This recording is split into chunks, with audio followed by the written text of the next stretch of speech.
mega love shoutout sa ating mga solid supporters ng Team Mides, International Solid Family, Worldwide, International Italy, Philippines Fans Group, Bacolod and Panay Island, Barcelona, Spain Chapter, USA and Canada, Team Europe and Hong Kong, at sa iba pa mga supporters na nanggaling sa mga team na sinusundan pa rin nila si Mides.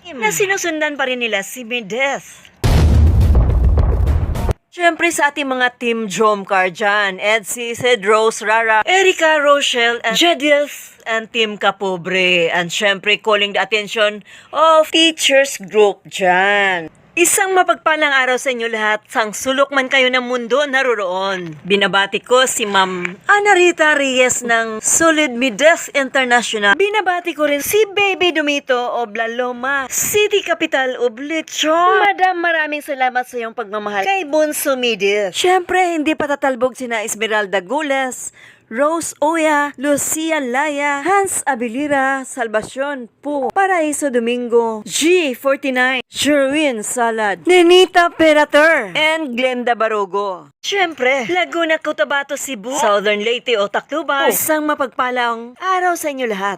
Ang ating official reactionist ng Team Mides na pinangungunahan ni Boss MG, si Marinduking Gala, Michelle Japina, PW Rams, Kapitana na Hides, Dang Variety Vlogs, at ang inyong lingkod, Egypta TV. Maraming salamat sa inyo lahat. Sana suportahan nyo kami. At sana sa mga viewers, huwag sana kayong maligaw ng landas.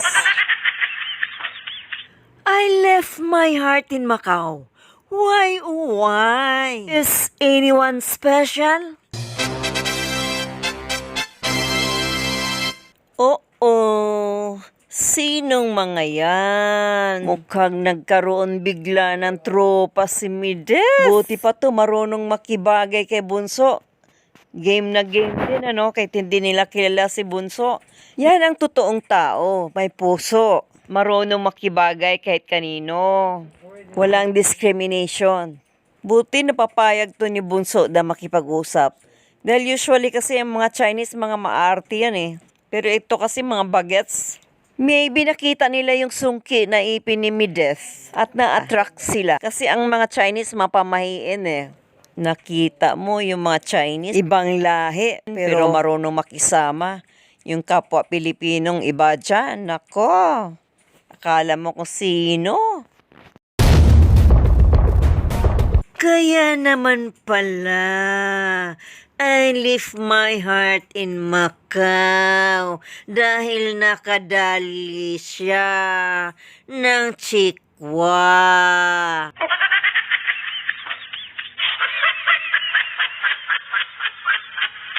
Ang bilis mo naman palitan si Jukils. Well, swerte ka at yayamanin yan. Unlike dun sa isa, may asset na nga, ginawa pang liability.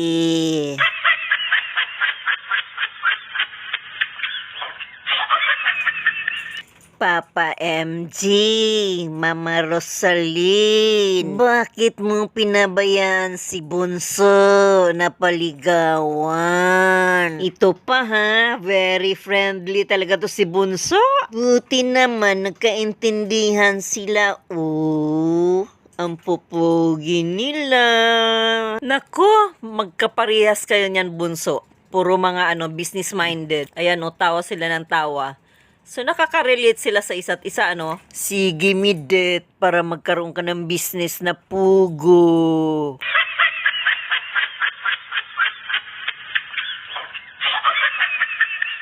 Well, Midet is very exceptional student or achiever. Kaya, kayang-kaya niyang pakisamahan ang lahat. And of course, through actions, ay magkakaintindihan na sila. Kasi ma-PR naman si Mides and has a good skills of communication. That makes her a wonderful addition, inspire us, and enrich Mides community, especially her commitment. Happy birthday nga pala kay Miss Aurora Almasan of Hong Kong. Siya yung nag-treat ng pagkain the whole night right after nilang mag-Disneyland ni Bunso. Nakasama si Boss MG and si Miss Rosaline. Share ko lang sa inyo, kawawa yung bata.